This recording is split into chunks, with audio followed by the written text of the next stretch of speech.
Hey everyone, the name is Kris. Welcome to Gear Corner. Today we have a lot to do. It's a busy day. Warm Audio just released two amazing pedals. One is the C1 Chorus and the other one is the Pedal76. I'll talk about the C1 Chorus in another video. You'll find a link in the description below, and it's time to dig into the Pedal76, which is a more compact, pedalboard friendly version of the original huge rack studio compressor, the 1176.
The Pedal76 is not a tiny pedal. I mean, it kind of makes sense if you want to put a rack unit into a pedalboard friendly enclosure. It cannot be too small. There's a lot of stuff inside with the analog VU meter, all the high quality components like the Cinemac transformer, etc. Those need place. So this is how big it is. Let me just use my hand as a reference. So it's a little smaller than my hand, and it's pretty much as wide as the Warm Audio Centavo. It's not tiny, but it's definitely pedalboard friendly, and for what's built inside, this is very much reasonable. The first thing that's important to talk about is that this is not that kind of obvious compressor that a lot of guitar and bass players dislike because they say, I want to be in control of my dynamics. I want to make sure that I'm loud enough, and I don't want help. I don't want to become lazy. And that makes a lot of sense. One thing is important to understand though, is that every single guitar tone that's ever been recorded, whatever your favorite guitar player is, John Mayer or I don't know, a blues legend, Eddie Van Halen, whoever it is, modern metal people, all of those guitars and basses have been recorded with one of those studio compressors, right? The 1176, the Fairchild, whatever fits the kind of sound you're aiming for, and those will change your perception of that guitar tone. The player who recorded in the studio or live, doesn't really matter, did not sound like the tones you are referring to when you listen to a live recording or a studio recording and you say like, that's my reference, clean tone or high gain tone, that's how I want to sound like. There's always an 1176 or a Fairchild or an LA2A, some sort of a studio compressor is gonna be a part of that guitar sound that you adore. That is, I think, crucial to understand what the importance is of these kind of effects. The Pedal76 is not the kind of squashy Dynacomp kind of compressor that has to go at the beginning of your signal chain. What's awesome about these kind of compressors, this is a fat compressor. It's a really quick, very lively, interesting and fun sounding compressor. These can definitely go at the end of your signal chain. So this is how I have it right now. It's the last pedal before I go into the clean rev D40 amp. It's after my drive pedals, after my tuner, my fuzz, my whatever I have on the board. That's all in front of the Pedal76. Before I talk you through the controls of the pedal and all the features and everything, I wanna show what it really does, why it's such a cool pedal and why I'm so excited about it.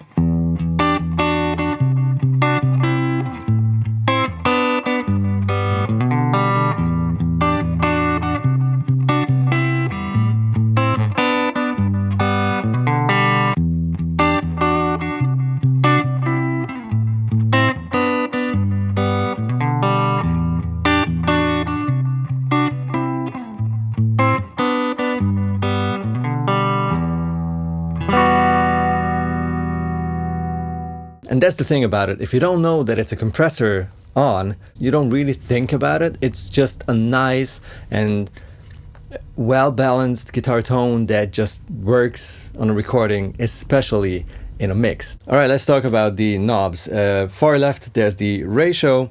Then those two small ones are attack and release. And on the right side, you'll see output and input/compression. The only difference compared to the original 1176s and the warm audio versions, the WA76, is that the ratio is not like on like little buttons. You have an actual knob. You can go from 2:1 ratio, which is the most mild compression type, up to like over 20. It doesn't say how much, maybe 30, 40, I don't know, which is a super flat, very squashed kind of tone. I'll show you some radical settings on the pedal as well, but honestly, I think its main feature is to give your clean sound a bit more sustain without being super squashed or sounding very obviously like a compressor, and also just that sweetness, that last few percents that just make your guitar tone stand out. All right, let's check out how it helps with a sort of a low to medium gain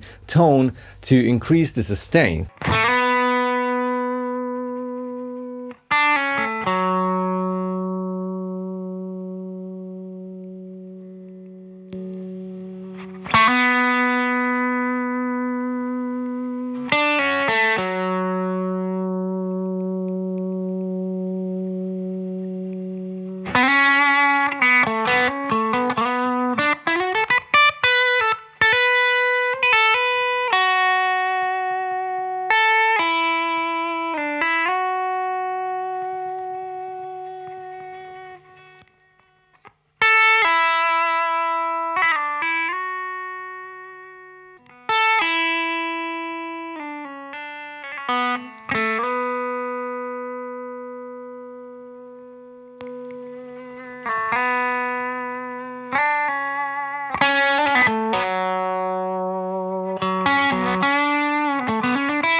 And these kind of subtle, barely even picked notes show how the little things matter, right? If you have a playing style or you're interested in music that includes the full dynamic range, these kind of, like for example, the Pedal76 makes so much sense because it doesn't ruin your dynamic playing feel. It doesn't mess with how the perception is of your rig, the rest of the rig. It just makes you feel better and makes sure, of course, that all those very quiet things still stay at a level that are audible when there's a drummer, a bass player, a keyboard, a saxophone player, whatever the other instrumentalists play. I want to try out some radical settings, maybe go for something squashy and see how that sounds like.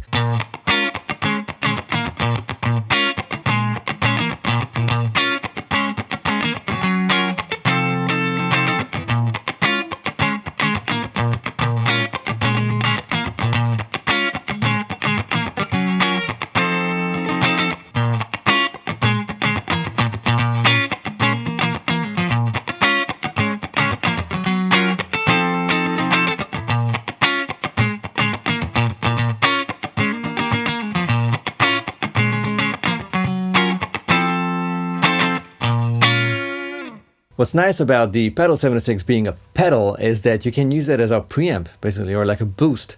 It has a really cool, what's it called, Cinemag transformer. It gives like a really nice push to your guitar tone if you crank the output and minimize the amount of compression. Like go down with the ratio, go down with the input as much as you can to not have any noticeable compression, and then crank the output, which is just gonna give you a really cool, well, solo boost or just push your amp.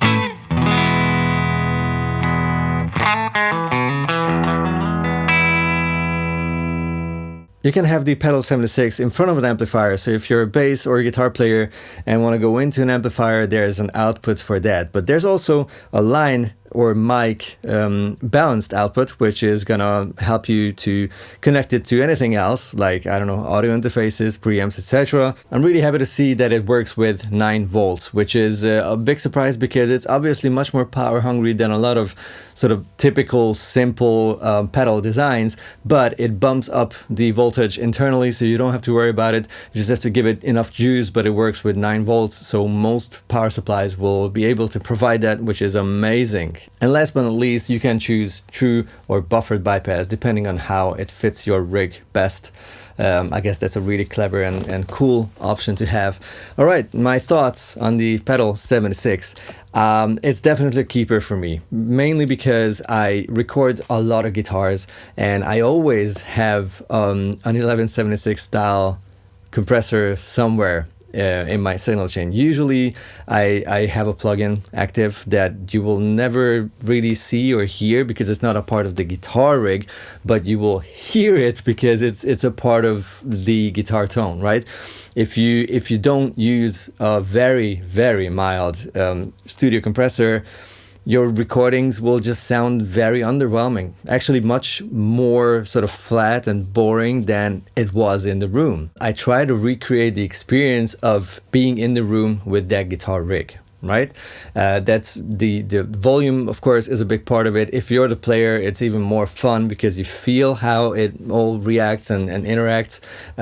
It's kind of tough to recreate that in like earbuds or iPhone speakers, or in best case like proper headphones or studio monitors when you're watching a YouTube video. So what I want to recreate in my videos is the impression that I had here in the room whilst recording. And in order to do that, you need that. I don't really EQ a lot. I don't do anything extreme. I don't some low cuts, some high cut, maybe. That's pretty much it. And other than that, it's just a very mild fat compressor, usually a plugin installed, and I would love to use this as like a part of my signal chain so that I don't have to every time think about, oh, I need the plugin again, right? It's just very nice. But of course, not only for recording. If you play a lot of shows with a lot of low gain or clean sounds, a really good compressor is key to success and to fun. Same thing goes for bass players. I do record a lot of bass for my videos, like the intro track of this song and all the other hundreds of videos where I recorded these intro tracks. I played the bass as well, of course, who else? Program the drums, play bass and play guitar on top of it on camera. Same goes for my album. For the most part, I recorded the bass tracks, except for a couple of really cool bass guests. I adore playing bass, and usually I end up using an 1176 plugin for my bass tone because it's just what belongs on a recording. You'll never hear a professional recording that wasn't treated with some sort of a 76 or an LA2A or a Fairchild, whatever. This is a fat compressor, which is one of the quickest ones, a really fun compressor to play with because it can be super mild and barely noticeable. It can be pretty aggressive, but still not over the top. So you can just play with it however you want to, and it's a lot of fun. It's a lot of fun using. So kudos to Warm Audio. The Pedal 76 is immediately on top of my all-time top 3 compressor pedals list, which is tough because I already have a couple of ones that I really like and use a lot. So yeah, that's awesome. Looking forward to your thoughts on the Pedal 76, and yeah, meet you down there in the comments, of course, and see you in the other video today on the C1 course. And yeah, in a couple of days, I guess there's gonna be something else happening. So yeah, see you soon. Bye bye.